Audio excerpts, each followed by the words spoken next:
नमस्कार दोस्तों, कैसे हो आप। आशा करते हैं माता काली शमशान काली की कृपा से आप सभी लोग बिल्कुल ठीक होंगे। जय सतगुरु श्री माली जी की जय, जय सतगुरु श्री नाथीराम वाल्मीकि की जय, जय मरी जय मसाणी जय शमशान काली। मैं भगत नरेश कुमार पांचाल अपने महाकाली चैनल में आप सभी भाइयों का, आप सभी बहनों का फिर से स्वागत करता हूँ।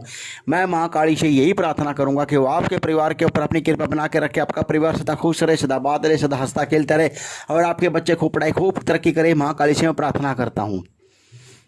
मेरे को काफ़ी दिनों से समय नहीं मिल पा रहा था, जिसकी वजह से मैं बाहर गद्दी खोलने के लिए गया होता। कहीं कहीं मैं हिमाचल में, उत्तराखंड में, पंजाब में काफ़ी यात्राएं करी है। मैंने काफ़ी जनों की गद्दी खोली है, जिसकी वीडियो मैं धीरे धीरे इस पर यूट्यूब पर छोड़ता रहूँगा।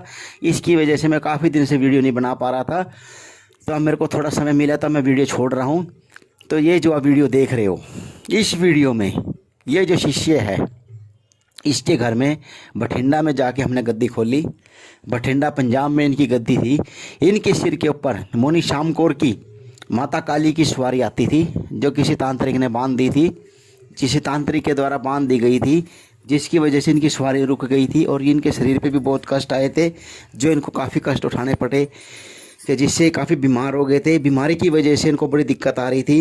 इनके घर में भी दिक्कत आ रही थी, इनके काम धंधे भी सब बंद हो चुके थे, इनका कारोबार भी ठप हो चुका था, जिससे इनको बहुत दिक्कत थी। इनकी संगत भी रुकी हुई थी, जिसकी वजह से काफ़ी दिक्कतें उठा रही थी। इनके घर में बहुत आर्थिक तंगी थी।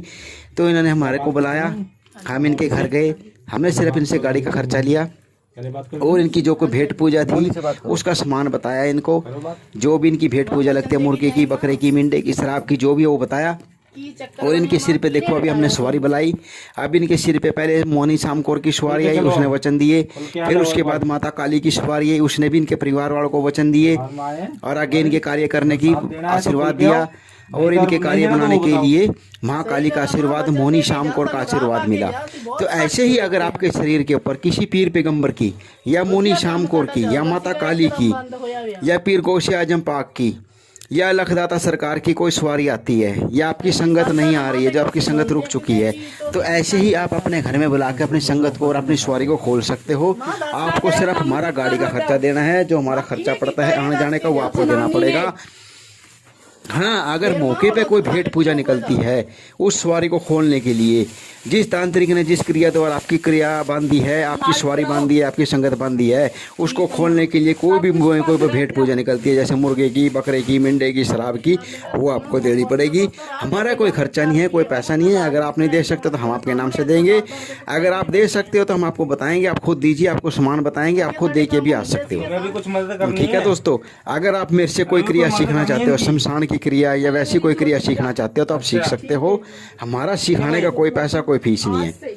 लेकिन हाँ, जो कुछ लोग हमारे से कहते हैं कि गुरुजी आप पैसा बताते हो, खर्चा बताते हो, भाई हम खर्चा उस चीज़ का बताते हैं। अगर आपकी कोई भेंट पूजा निकलती है, किसी प्रकार का कोई सामान निकलता है, वो तो आपको देना पड़ेगा। वो हम थोड़ी ना देंगे आपके नाम का। आपके नाम का तो आप ही दोगे भाई, क्योंकि पूजा तो आपकी है, आप ही को देनी पड़ेगी। तो हमारा कोई खर्चा नहीं है। हमारा तो सिर्फ खर्चा है जो हम क्या के मांगते हैं सरेआम, कि भाई हमारा जो गाड़ी का आने जाने का खर्चा बनता है किलोमीटर के हिसाब से, वो आपको देना पड़ेगा। और हमारा कोई खर्चा, कोई पैसा, कोई फीस नहीं है। ठीक है दोस्तों। और हाँ, अगर आपको गुरु दीक्षा लेकर कोई साधना करनी है, गुरु दीक्षा लेकर आगे बढ़ना चाहते हो, तो मेरे से गुरु दीक्षा लेकर साधना कर सकते हो। लेकिन कोई भी काम एकदम नहीं होता, कोई भी काम जल्दबाजी में ना करे। जो लोग सोचते हैं जल्दबाजी में सब कुछ हो जाए, आज हमने साधना करी है, कल हमने ये करा है, हम एकदम ये बन जाए, हम एकदम करोड़पति बन जाए, एकदम लखपति बन जाए, ऐसा कुछ नहीं होता भाई। तो वही बात है, जल्दबाजी करोगे तो नुकसान उठाओगे। अब चाय है, अगर हम चाय को आराम आराम से धीरे धीरे करके पियेंगे तो उसका स्वाद आएगा। अगर हम चाय को एकदम मुंह में डालेंगे तो मुंह ही जलेगा भाई, मुंह में छाले पड़ेंगे। तो वही बात है भाई, जब हम चाय एकदम गरम गरम मुंह में नहीं डाल सकते, तो ऐसे ही तो साधना और कोई सिद्धि एकदम प्राप्त नहीं कर सकते। उसको धीरे धीरे ही प्राप्त किया जा सकता है, मेहनत करके, लगन से, निष्ठा से पूरी, और गुरु के प्रति विश्वास रखकर ही किया जाता है। अगर आपका विश्वास भी नहीं है गुरु के प्रति या अपने इष्ट के प्रति, और आप साधना कर रहे हो, तो आपको ऐसे सफलता नहीं मिलेगी। क्योंकि भटकने से ना तो कभी कुछ मिला और ना कभी कुछ मिलेगा। वही बात है भाई, विश्वास रखो सब कुछ मिलेगा, बिना विश्वास से कुछ नहीं मिलेगा। और पकी पकाई के ऊपर कभी विश्वास ना करो। अगर आप सोचते हो भी मेरे को दूसरा ही पका के दे दे, दूसरा ही दे दे करके, ऐसा कुछ नहीं होगा। मेहनत तो करनी पड़ेगी, मेहनत करोगे तभी सफलता मिलेगी, बिना मेहनत करे सफलता नहीं मिलेगी। अगर आप मेहनत करोगे सभी सब कुछ मिलेगा, बिना मेहनत के ना तो कभी कुछ मिला और ना कभी कुछ मिलेगा। मेरी ये बात हमेशा ध्यान रखना, ठीक है दोस्तों। अपने गुरु के प्रति विश्वास रखो, अपने इष्ट के प्रति विश्वास रखो। आपका इष्ट चाहे महाकाली है, चाहे भैरव बाबा है, चाहे गुरु गोरखनाथ है, या कोई पीर पैगंबर है, कोई भी है, चाहे मोनी शाम को और भी आपकी इष्ट है, तो उसके प्रति विश्वास रखो। उसके प्रति अगर आपका विश्वास है तभी आपको सफलता मिलेगी।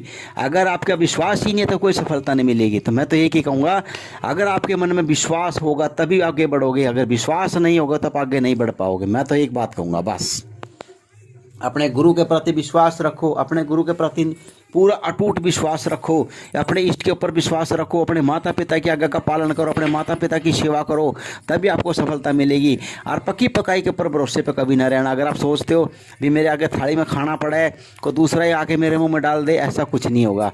वो तो आपको खुद ही अपने मुंह में डालना पड़ेगा, दूसरा कोई नहीं डालेगा। और पक्की पकाई के पीछे कभी ना भागो भाई। अगर तुम सोचते हो हमारे को पक्की पकाई मिल जाए, हमारे को मेहनत भी ना करनी पड़े, बिना मेहनत करे सब कुछ मिल जाए, ऐसा कुछ नहीं होगा। मेहनत तो करनी पड़ेगी। अरे भाई कर्म तो करना पड़ेगा, क्योंकि कर्म प्रधान है। कर्म करोगे तभी कुछ मिलेगा, बिना कर्म करे ना तो कभी कुछ मिला और ना कभी कुछ मिलेगा। देखो तुम्हारा नाम भी नहीं है, तुम्हें रखे भी तुम्हारी। अरे वो भी तो लोग थे जो पहले 12 साल तक एक टांग पे खड़े होकर तपस्या करते थे, तब जाके उनको कोई सिद्धि प्राप्त होती थी। अब तो आपको सिर्फ 40 दिन तपस्या करनी है। 40 दिन भी तपस्या नहीं कर सकते तो फिर जिंदगी में करोगे क्या? अगर जो लोग 40 दिन भी तपस्या नहीं कर सकते तो जिंदगी में कभी आगे नहीं बढ़ेंगे। यानी अगर आपको 12 साल तपस्या करनी पड़ जाए टांग पे खड़े होकर तो आपको क्या होगा बताओ? अगर आपको हमारे वर्ग कहने लगे भी आप एक टांग के ऊपर खड़े होकर तपस्या करो 12 साल तक, आप नहीं करोगे। और आजकल के तो चेले ऐसे हैं, अगर गुरु ने एक दबका मार दिया, गुरु ने गाली दे दी, दूसरे दिन भाग जाएंगे। वो कहेंगे तो गुरु पागल है, गालियाँ देता है। तो वही वो भी तो चेले थे जो अपने गुरु की हर बात बर्दाश्त करते थे, गुरु की डांट भी बर्दाश्त करते थे, गुरु की गाली भी बर्दाश्त करते थे, गुरु की मार तक भी बर्दाश्त करते थे, फिर भी उनको तब जाके उनको सफलता मिलती थी। लेकिन आजकल के तकड़ युग चेले ऐसे हो गए हैं, अगर आज आपने एक गाली दे दी दूसरे दिन भागते पाएंगे। वो तो सोचते हैं 14 पागल है, इसके पास का कुछ नहीं है, दूसरा देखेंगे कोई, दूसरे के पास कुछ नहीं मिलेगा तीसरा देखते हैं कोई, तीसरे के पास कुछ नहीं मिलेगा चौथा देखते हैं कोई।